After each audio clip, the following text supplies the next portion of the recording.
हाँ तो बच्चों, हम लोग जो क्रैश कोर्स का जो सीरीज चल रहा है उसमें हम लोग आज 21 नंबर का क्वेश्चन करने वाले हैं। तो 21 नंबर का क्वेश्चन क्या कह रहा है हम लोग वो चीज देखते हैं। तो जैसे जैसे सवाल पूछे जाएंगे उसका उस हिसाब से जवाब दिया जाता रहेगा।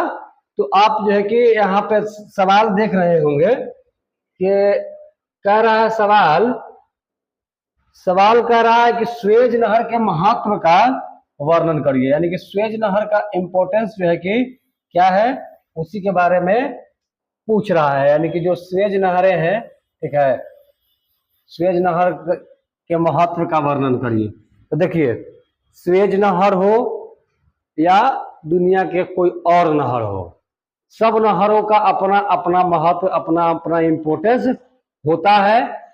ठीक है, चाहे तो अगर राष्ट्रीय स्तर की नहर, अंतर्राष्ट्रीय स्तर की नहरें देखें, राष्ट्रीय स्तर की नहरें देखें या कोई प्रादेशिक नहर देखें, तो उन सब नहरों का कुछ न कुछ महत्व होता ही है। जनरली जो है कि सिंचाई के लिए उन नहरों का जो जल राशि है, उन जल राशि को सिंचाई में ज्यादातर प्रयोग में लाए जाते हैं। लेकिन स्वेज नहर की अगर जब बात करते हैं तो बाकी अन्य चीजों की जरूरत तो पूर्ति करता ही है, आपका वाटर अवेलेबिलिटी जो है कि कराता ही है।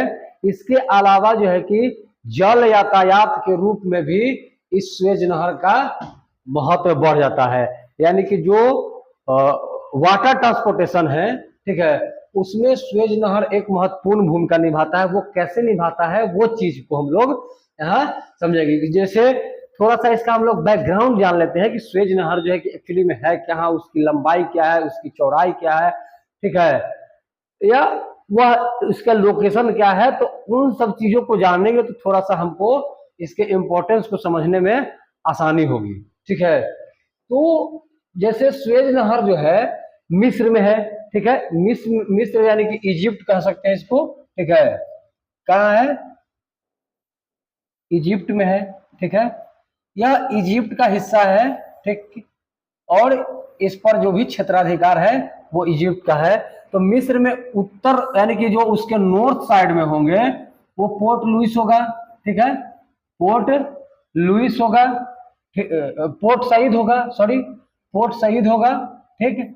और दक्षिण में होंगे उसके जो साउथ होंगे, ठीक है, उस साउथ में मतलब पोर्ट स्वेज होगा, यानी कि पोर्ट जो है कि स्वेज होगा, ठीक है, कि उसके जो है कि मध्य भूमध्य सागर, आपको यह पहले भी बढ़ाया जा चुका है, ठीक है, यह भूमध्य सागर और लाल सागर को क्या करता है, जोड़ने का काम करता है, ठीक है, जोड़ती है। और इसका निर्माण जो है कि लगभग 1869 ईस्वी में, ठीक है, किया गया था, ठीक। वह किस लिए किया गया था, तो यूरोप को हिंद महासागर में एक नया मार्ग प्रदान करने के लिए, यानी कि हिंद महासागर में यूरोपियन जो कंट्री थे, ठीक है, उनका जो है एंट्रेंस नहीं था, वो प्रवेश जो है कि नहीं कर पाते थे, या दुनिया में किसी भी तरीके के व्यापार जो किया जाना था तो एक सुने होंगे उत्माशा अंतरिक्ष, उत्माशा अंतरिक्ष से हो करके गुजरना पड़ता था, ठीक है।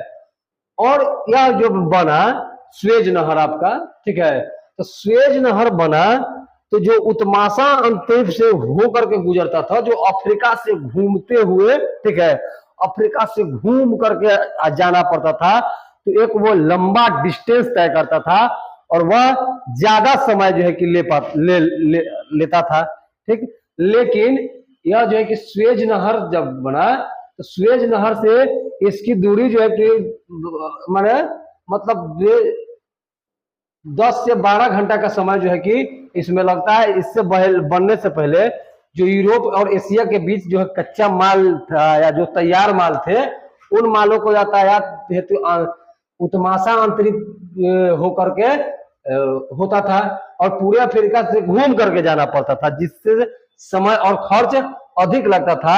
लेकिन यह जो है कि इसके बनने से समय और खर्च जो है कि कम हो गए हैं, न्यूनतम हो गए हैं। इस लिहाज से कह सकते हैं कि स्वेज नहर का महत्व बहुत बड़ा है। स्वेज नहर का रोल जो है बिजनेस व्यापार को बढ़ने में किस तरीका से है आप देख ही रहे होंगे। अब जहां आपको जाना में लगता है 10-10 दिन लग सकता है, वहां आप जो है कि 12 घंटे में पहुंच जा रहे हैं। ठीक है, तो जाहिर सी बात है कि यह इसका भूमिका महत्वपूर्ण है। ठीक है, जैसे यह जो है कि एक तरफ से रास्ते को शॉर्ट कर दे रहा है। जो आप उत्तमाशा अंतरिक्ष हो करके जब जाता था, जो भी ट्रांसपोर्टेशन होता था उससे मतलब जो अफ्रीका घूम घूम जाता था। ठीक ना, यानी कि जो हिंद महासागर में केवल प्रवेश करने के लिए, ठीक है, या जो भी यूरोपियन कंट्री है उसको आना आना होता था, तो वो घूम करके अफ्रीका से होकर के, या किसी को जाना वहां रहा तो वो अफ्रीका होते हुए जो है कि गुजरेगा। इसलिए इस लिहाज से यह जो है कि स्वेज नहर महत्वपूर्ण हो जाता है। अगर इसकी हम लोग लंबाई की बात करते हैं, ठीक है, लेंथ की बात करते हैं, तो लेंथ जो है इसका आपका 160 किलोमीटर है और 11 से 15 जो है आपका मीटर जो है कि गहराई है। ठीक है, यानी कि जो इसका गहराई है 11 से 15 मीटर है। अच्छा, एक चीज और चीज समझिए, अगर इतना गहराई नहीं रहता तब बड़ा बड़ा जलयान जो है कि इससे नहीं गुजर सकता था, नहीं पार हो सकता था। ठीक है, इसलिए इसमें गहराई भी है और गहराई के कारण जो है कि बड़े बड़े पोर्ट्स जो है, जलयान जो है उससे होकर के गुजर जाता है। तो एक समय की बचत होती है और बिजनेस जो है, व्यापार जो है पूरी दुनिया में इधर से उधर ट्रांसपोर्टेशन, जो कच्चा रॉ मटेरियल है या तैयार मटेरियल है, सब तरह के मतलब एक तरह से यातायात के लिहाज से अगर देखें दृष्टिकोण से, स्वेज नहर अति महत्वपूर्ण हो जाता है। तो समझ में आया होगा। तो हम लोग आगे बढ़ते हैं, आप इसका स्क्रीनशॉट भी रखेंगे। ठीक है, समय जो है कि अगर बहुत छोटा समझे तो समय यह बचाता है। एक महत्वपूर्ण बात इसके लिए यह हो गया। एक जो है कि डिस्टेंसेस जो है कि बहुत कम हो गया, खर्चा जो है कि आपका कम कर दिया। ठीक है, तो इस लिहाज से यह स्वेज नहर जो है कि अति महत्वपूर्ण हो जाता है। ठीक है, समझ में आ गया होगा। ठीक, तो अब हम लोग चलते हैं आगे। ठीक है,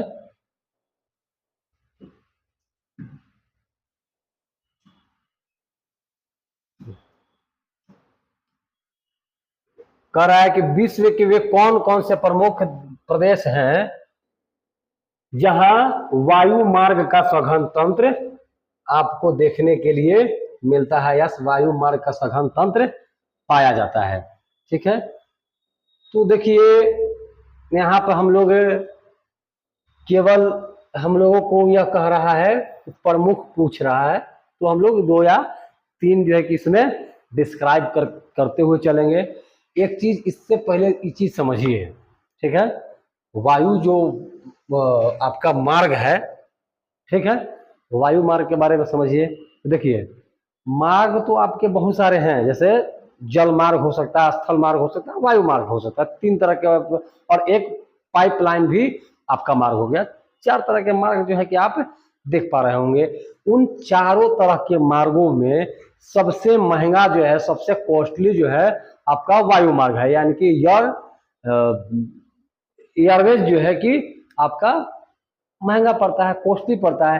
तो इससे जो है इसको अफोर्ड कर पाना सबके बस की बात नहीं है। तो जो दुनिया के विकसित देश हैं, ठीक है, उन विकसित देशों में ही आपको सघन तंत्र मिलेंगे। सघन तंत्र जो है कि पाए जाएंगे। किसके? वायु मार्ग के सघन तंत्र हमसे पूछ रहा है, नहीं सघन तंत्र पूछ रहा है। तो छिटपुट मात्रा में हर जगह पे, ठीक है, छिटपुट जगह पर, हर जगह पर वायु मार्ग है। ऐसा नहीं है कि कोई देश जो है कि वायु मार्ग लेस है। ठीक है, एयरवेज लेस कोई नहीं है, सबका अपना अपना वायु मार्ग है। वायु ट्रांसपोर्टेशन की इस्तेमाल जो है कि हर देश कर ही रहा है। लेकिन यहाँ सवाल पूछ रहा है कि सघन तंत्र, तो सघन तंत्र जो हो गया, ठीक है, मैंने कि world which have a dense network of Airways, यानी कि डेंस नेटवर्क पूछ रहा है। तो डेंस नेटवर्क कहने के लिए कि एक तरीके से बहुआत मात्रा में कहाँ पे आपको जो एयरवेज नेटवर्क है आपको देखने के लिए मिलता है। तो आपने यह चीज समझा, महंगा तो है ही, तो आपके हिसाब से दुनिया में विकसित कैटेगरी देशों की कैटेगरी में कौन कौन है? आपका एक पश्चिमी यूरोप है और दूसरा है आपका पूर्वी संयुक्त राज्य अमेरिका है। ठीक है, यानी कि जो ईस्टर्न इसको कह सकते हैं, एक जो है कि आपका वेस्ट यूरोप है, वेस्ट यूरोप, ठीक है, और आपका एक ईस्ट यूएसए। ठीक है, यह जो है कि इन क्षेत्रों में सघन तंत्र पाए जाते हैं, सघन जाल यहाँ पे आपको देखने के लिए मिलेगा। वायु मार्ग बहुत सघन जाल यहीं पर है। जनसंख्या और प्राकृतिक संसाधन के अधिकता के कारण भी दक्षिण पूर्वी एशिया में भी, ठीक है, लेकिन एक चीज यहाँ पर और बताते चले, ठीक है, कि जो दक्षिण पूर्वी एशिया है, ठीक है, दक्षिण पूर्वी एशिया, इन दक्षिण पूर्वी एशिया में भी आपको देखने के लिए मिलेगा। तो आपको यह चीजें देख लेनी है कि विश्व में जो सघन तंत्र है आपका पश्चिमी यूरोप, पहला नंबर में पश्चिमी यूरोप लिख देना है। ठीक है, और दूसरा नंबर पर आपका पूर्वी यूएसए लिख देना है। ठीक है, पूर्वी यूएसए लिखना है। अगर एक और उसमें लिखना चाहे तो आप दक्षिण पूर्वी एशिया को भी इसमें इंक्लूड कर सकते हैं, क्योंकि दक्षिण पूर्वी एशिया में घना आबादी है, वहाँ का जनसंख्या जो है ज़्यादा है, और प्राकृतिक लिहाज से यानी कि एक तरह के प्राकृतिक संसाधन, नेचुरल रिसोर्सेज जो है कि यहाँ पे ज़्यादा है, तो इन चीज़ों की जरूरत यहाँ पे पड़ती है। तो इस लिहाज से एशिया का जो दक्षिण पूर्वी भाग है उसमें भी आपको सघन जाल जो है कि मिल जाएंगे, लेकिन मेनली जो है कि आपका पश्चिमी यूरोप और पूर्वी अमेरिका। ठीक है, तो आप जो है कि आप पीडीएफ में वहां जा करके पीडीएफ भी देख सकते हैं। हमको लगता है कि आपको समझ में भी आ रहा होगा बढ़िया तरीका से। ठीक है, तो हम लोग अगले सवाल की ओर बढ़ते हैं। ठीक है, अगले सवाल की ओर बढ़ते हैं। अब देखते हैं कि अगला सवाल हमसे क्या कह रहा है। चलिए, उपग्रह संचार क्या है? ठीक है, क्या है? उपग्रह संचार क्या है? बताइए कि भैया उपग्रह संचार क्या है? ठीक है, क्या है? आपका कह रहा है कि उपग्रह संचार क्या है? उपग्रह संचार के लाभ बताइए। What is satellite communication? Right benefits of satellite communication. ठीक है, तो देखिए, उपग्रह के माध्यम से होने वाले जो भी संचार होते हैं, यानी कि सैटेलाइट के माध्यम से जो भी कम्युनिकेशन होंगे उसको हम लोग ना सैटेलाइट कम्युनिकेशन या उपग्रह संचार कहेंगे। ठीक है, मतलब एकदम मतलब माइनर बताया जाए, बहुत छोटे तौर पे। तो जो उपग्रह के थ्रू जो संचार होंगे, ठीक है, उन संचारों को हम लोग कहते हैं भैया उपग्रह संचार। तो आप संचार समझ ही रहे होंगे। ठीक है, जो कम्युनिकेशन है। ठीक, तो संसार में अंतरिक्ष युग प्रारंभ होता है रूस द्वारा 4 अक्टूबर 1957 को। तो जो आपका आर्टिफिशियल उपग्रह था, सैटेलाइट था, ठीक है, उस स्पुतनिक जो है कि छोड़े जाने के साथ साथ हुआ था। ठीक है, और इसके बाद संयुक्त राज्य अमेरिका, ठीक है, संयुक्त राज्य अमेरिका ने भी कृत्रिम उपग्रह अंतरिक्ष में, तो ये जो है कि आपका स्पुतनिक जो है ना कि सोवियत संघ, ठीक ना, या सोवियत संघ बोल सकते हैं। ठीक है, सोवियत बोलिए या आपको रसिया बोलिए। ठीक है, तो एक तरह से पहले सोवियत संघ इसमें एंटर करता है, फिर जो है कि आपका संयुक्त राज्य अमेरिका की भी एंट्री होती है, और उसने भी अपना अंतरिक्ष कार्यक्रम को बढ़ाया और अंतरिक्ष में उपग्रहों की स्थापना से तत्काल संसार के कोने कोने में, ठीक है, संचार संपर्क बनाने में सफलता मिला और उपग्रह के माध्यम से होने वाले संचार ने संचार तकनीकी के क्षेत्र में एक नए युग का आरंभ कर दिया। ठीक है, एक नया युग आरंभ हो गया। जो भी आपके वार्तालाप होते हैं, जो आप फोन पे बातें करते हैं, वो सब सैटेलाइट के बदौलत ही हो पाया है। अगर सैटेलाइट नहीं रहता तो आपकी बातें जो है कि नहीं हो पाती, आपका कम्युनिकेशन जो है कि नहीं हो पाता। तो कम्युनिकेशन का जो है ना स्वरूप बदला है। कम्युनिकेशन का मतलब केवल सैटेलाइट नहीं होता है, कम्युनिकेशन का मतलब केवल मोबाइल फोन नहीं होता है। कम्युनिकेशन का मतलब जो है कि आप इतना हाइपोथेटिकल बनाने की जरूरत नहीं है, हाइप बनाने की जरूरत नहीं है। कम्युनिकेशन का सिंपल अगर मतलब निकाला जाए तो कम्युनिकेशन यानी कि अपनी बातों को किसी भी माध्यम से किसी अन्य जगहों पर पहुंचा रहे हैं, वो कम्युनिकेशन है।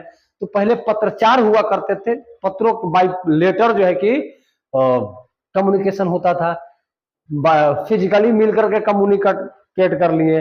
लेकिन अब जो है कि कम्युनिकेशन के साधन जो है कि बढ़े हैं, उसमें जो है कि सैटेलाइट कम्युनिकेशन का इम्पोर्टेंस रोल रहा है। सैटेलाइट्स का, उपग्रहों का बहुत बड़ा रोल रहा है। इन्हीं के कारण जो है कि आप मिनटों में बैठे हुए अमेरिका, जापान और फ्रांस, रसिया कहीं भी बातें जो है कि कम्युनिकेट कर पा रहे हैं। ठीक है, या आप सोशल मीडिया के थ्रू भी कम्युनिकेट कर रहे हैं। तो कम्युनिकेशन का मतलब होता है कि अपनी बातों को किसी के सामने प्रदर्शित करना या रखना, तो वो माध्यम हो सकते हैं। तो ये जो फोन्स वगैरह आप देख रहे होंगे, मेल्स वगैरह देख रहे हैं, फैक्स देख रहे हैं, ठीक है, या चैट्स वगैरह देख रहे हैं, ठीक, जिस भी तरह से देख रहे हैं डिजिटल रूप में, तो संचार का डिजिटलाइजेशन हो गया है। जो कम्युनिकेशन है उसका डिजिटलाइजेशन में, ठीक है, सैटेलाइट का बहुत बड़ा इंपॉर्टेंस है, बहुत बड़ा रोल है। तो सबसे पहला जो है आपका रसिया लॉन्च करता है 4 अक्टूबर 1957 को, और उसके बाद जो है कि संयुक्त राज्य अमेरिका भी करता है। और इससे क्या हुआ कि दुनिया के कोने कोने में संचार जो है कि डेवलप होते गया, ठीक है, बढ़ता चला गया। और भारत की बात कर रहे हैं तो भारत ने भी अंतरिक्ष में संचार और संसाधन के सर्वेक्षण के लिए, जैसे आर्यभट्ट, ठीक है, भास्कर 1, भास्कर 2 और रोहिणी, एप्पल, इनसेट ए, इनसेट बी और इनसेट सी इत्यादि जो है कि सैटेलाइट स्थापित किए हैं। इन्हीं के सहारे आज गांव गांव तक भारत में टेलीफोन लगाए गए हैं और उससे मोबाइल सेवा उपलब्ध हो पाया है। दूरदर्शन और रेडियो का अत्यधिक प्रभावी बना दिया है। आज दूरदर्शन के माध्यम से घर बैठे टीवी सीरियल, दुनिया का समाचार प्राप्त करना या विभिन्न ज्ञानवर्धक और मनोरंजन कार्यक्रम देखना भी पॉसिबल हो पाया है, जिसमें इस तरीका से संचार का योगदान है। ठीक है, तो इस तरीका से इसके यह लाभ भी है। ठीक है, तो आप समझे कि संचार उपग्रह क्या है और जो उसके लाभ है वो क्या है। तो इस तरीका से जो भी आप कम समय में बहुत चीजों को सीख पा रहे हैं, या मतलब बहुत एफोर्डेबल बना दिया गया है। जो चीजें जो है कि पॉसिबल नहीं के बराबर थी, उन चीजों में भी पॉसिबिलिटी लाया गया। तो इस तरीका से इसके बेनिफिट्स रहे हैं। ठीक है, समझ में आया होगा। ठीक है, आगे आगे हम लोग बढ़ते हैं, आगे देखते हैं क्या कह रहा है सवाल आपका। चलिए अगला सवाल कह रहा है कि अंकीय विभाजन क्या है। What is digital division? What is digital division? Digital division क्या है, या डिजिटल डिवीजन से आप क्या समझते हैं? What do you understand by digital division, या आपका अंकीय विभाजन जो है कि क्या है। तो हम लोग देखते हैं, सबसे पहले देखेंगे अंकीय वर्ड थोड़ा सा अटपटा लग रहा है। तो अगर अटपटा लग रहा है ना, तो उसको हम लोग इंग्लिश भी देखेंगे। तो देखिए यहाँ पर है डिजिटल डिवीजन की बातें कह रहा है। तो डिजिटल डिवीजन क्या है? विभाजन का मतलब होता है बंटवारा। तो देखिए, तो अंकीय विभाजन का मतलब हो गया कि जो सूचना और संचार प्रौद्योगिकी है, जो इंफॉर्मेशन है या कम्युनिकेशन टेक्नोलॉजी है, उसका जो है कि वितरण जो है कि दुनिया भर में आसमान है। ठीक है, सूचना और संचार प्रौद्योगिकी पर आधारित विकास से मिलने वाला अवसर जो है, जो भी अवसर है, अवसर का पूरे विश्व में जो है कि आसमान है। देशों में विस्तृत आर्थिक, राजनीतिक और सामाजिक भिन्नताएं पाई जाती है। ठीक है, तो इन्हीं विभिन्नताओं को एक तरह से हम लोग क्या कह सकते हैं, वो अंकीय विभाजन है। या इससे जैसे कुछ लोगों को इससे, या कुछ प्रदेश है, ठीक है, उनके कारण कुछ देशों के पास यह प्रौद्योगिकी है भी, कुछ लोगों को जो है कि इससे वंचित भी है, और यही अंकीय विभाजन है। देश के बीच में अंकीय विभाजन मौजूद है, जैसे रूस और भारत के नगरीय और ग्रामीण क्षेत्रों के बीच। तो अंकीय विभाजन करने का मतलब हुआ कि जो इंफॉर्मेशन है, जो सूचना है या संचार प्रौद्योगिकी है, उसका असमान वितरण। असमान वितरण यानी कि हर जगह जो है कि इस तरीका से मजबूत स्थिति नहीं है। भारत का स्थिति अलग है, रूस का स्थिति अलग है, जापान का स्थिति अलग है, अमेरिका का स्थिति अलग है, भूटान का स्थिति अलग है, म्यांमार का स्थिति अलग है, श्रीलंका का स्थिति अलग है, पाकिस्तान का स्थिति अलग है, ठीक है, या ब्रिटेन का आपका अलग है, हंगरी का अलग है, बुडापेस्ट का अलग है, वियना का अलग है, ऑस्ट्रिया या वियना, ठीक है, अलग है। तो इस तरीका से बहुत सारे देश हैं, उनका स्थिति जो है कि सबका अलग अलग है। कोई जो है कि टेक्नोलॉजी में बहुत आगे है, कोई टेक्नोलॉजी में बहुत पिछड़ रहा है, कोई जो है कि इंफॉर्मेशन के मामले में, सूचनाओं के मामले में आगे है, तो कोई जो है कि मध्यम स्तर का है, तो कोई जो है कि बहुत निम्नतर स्तर का है। तो इस प्रकार से, इस तरीका से जो सूचना प्रौद्योगिकी है, जो इंफॉर्मेशन टेक्नोलॉजी है, ठीक है, उन क्षेत्रों, उनके मामले में दुनिया में असमानता है। असमानता माने कि अनइक्वालिटी है, ठीक है, अनइक्वालिटी है, और यानी कि समान रूप से सब जगह वितरण उसका नहीं है, ठीक है। तो इसलिए इसको हम लोग अंकीय विभाजन के नाम से जानते हैं। समझ में आया बात? वही है आपका अंकीय विभाजन, या जिसको हम लोग डिजिटल डिवीजन कहते हैं। समझे? जैसे मान लीजिए कि कोई प्रोडक्ट के पर हम लोग अगर बात करते हैं, ठीक है, या जो सूचना प्रौद्योगिकी है, ठीक है ना, टेक्नोलॉजी, उसी का समान वितरण है। तो जैसे मान लीजिए कि कहीं कहीं जो है आपका आईटी पार्क जो है कि बहुत ज़्यादा मिलेगा, आईटी के फील्ड में वो कंपनी ज़्यादा है, ठीक है। इंफॉर्मेशन टेक्नोलॉजी के मामले में कोई देश जो कि बहुत आगे है, कोई देश जो कि बहुत पीछे है, ठीक है, कोई एवरेज लेवल का है। तो इस तरीका से क्या है, डिफरेंट से, यानी कि इन इक्वालिटी नहीं है, अनइक्वल हो जा रहा है। इसी को हम लोग ना अंकीय विभाजन कहते हैं। समझ में आया होगा? ठीक है, तो हम लोग आगे बढ़ते हैं। तो अंकीय विभाजन जो है आपका देशों के बीच भी अंकीय विभाजन मौजूद है, जैसे कि रूस और भारत के नगरीय और ग्रामीण क्षेत्र में जब हम लोग देखेंगे, ठीक है, तो अंकीय विभाजन देखने के लिए मिलेगा। और रूस का जो गांव है और भारत के जो गांव है, उन दोनों में भी भिन्नता पाई जाती है, ठीक है। या अंकीय विभाजन जैसे मान लीजिए कि अगर बात करते हैं हम लोग स्टेट वाइज अगर बता लेते हैं, तो जैसे मान लीजिए कि बिहार है, दिल्ली है, दोनों में भी अंकीय विभाजन है। दिल्ली का स्थिति जो है कि सूचना और जो संचार प्रौद्योगिकी है उसके मामले में आगे है, बिहार जो है कि पीछे है, दोनों में असमान है, स्थिति असमान है, तो वह हो गया अंकीय विभाजन। दैट्स इट, इतना ही, ठीक है। ये आपका रहा अंकीय विभाजन। तो हम लोग आगे देखते हैं सवाल नंबर 25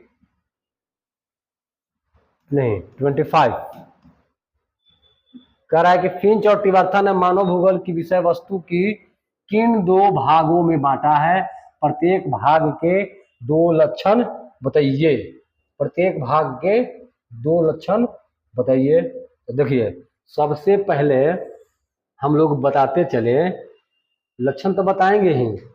आप कह रहा है कि फिंच और टिवर्था, तो जो फिंच थे और जो टिवर्था थे, वो जो है कि मानव भूगोल के वस्तु को 2 भागों में बांटा है, ठीक है। इसमें कोई जो है कि किंतु परंतु नहीं है, ठीक है। और यह जो है कि फिंच और टिवर्था अमेरिका के एक भूगोलवेता थे, और उन्होंने जो आपका मानव भूगोल की विषय वस्तु है उसको 2 भागों में बांटा था।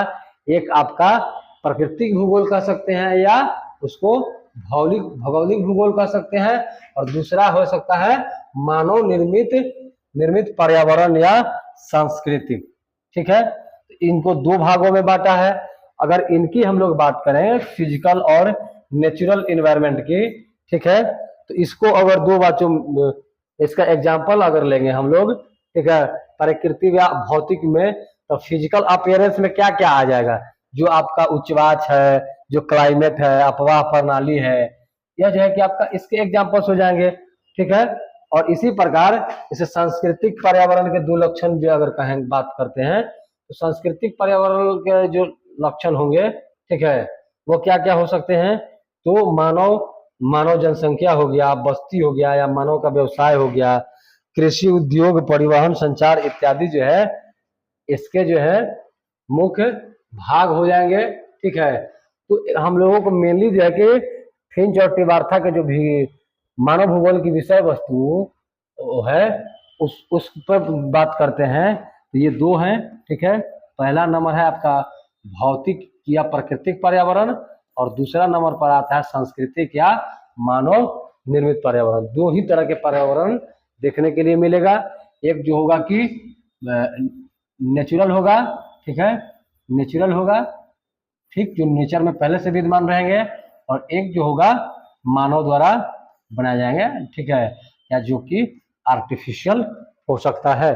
ठीक है, तो यह दो तरह से, तो इन्हीं पर हम लोगों को ज्यादातर फोकस करना है कि जो भूगोल के विषय वस्तु है वो दो ही है, एक जो है कि मानव निर्मित है और एक प्राकृतिक है। ठीक है, और उसके एग्जाम्पल्स हो गए, तो प्राकृतिक के कौन कौन हो जाएंगे और मानव निर्मित के कौन कौन हो जाएंगे, जो भी ह्यूमन एक्टिविटी है। ठीक है, जो भी आपके ह्यूमन एक्टिविटी है वो आपके मानव में आएंगे, और जो प्राकृतिक पदार्थ जो भी है, जैसे पहाड़ हो गया, पर्वत हो गया, ठीक है, रॉक्स हो गए, ठीक है, या सॉइल हो गया, इन सब की जो है कि इसमें इंक्लूड रहेगा। ठीक है, तो आप जो है कि फिंच और टिबार्था के मानव भूगोल की विषय वस्तु को समझ चुके हैं, तो आपको लिखने में यह आसानी भी होगी। ठीक है, आगे देखते हैं आगे क्या कह रहा है सवाल। कह रहा है कि प्रवास के विकर्षण और आकर्षण कारक क्या है। चलिए, प्रवास के, चलिए ठीक है, क्या कह रहा है,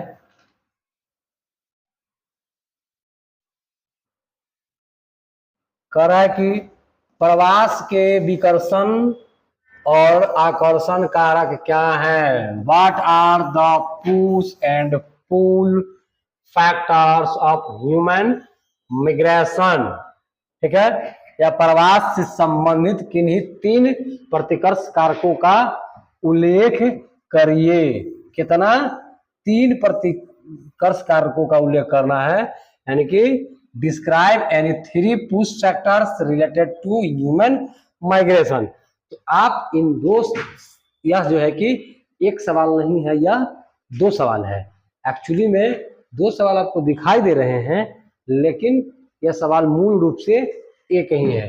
तो आप आकर्षण विकर्षण कारक अगर पढ़ लेंगे, ठीक ना, तो आकर्षण विकर्षण या प्रतिकर्षण जो है कि, तो प्रतिकर्षण का मतलब होता है विकर्षण। ठीक है, विकर्षण इज इक्वल टू प्रतिकर्षण। ठीक, तो आकर्षण कारक और प्रतिकर्षण कारक दोनों को हम लोग जान लेते हैं, तो बाद में हम लोग आकर्षण कारक या प्रतिकर्षण कारक दोनों में से कोई लिख सकते हैं।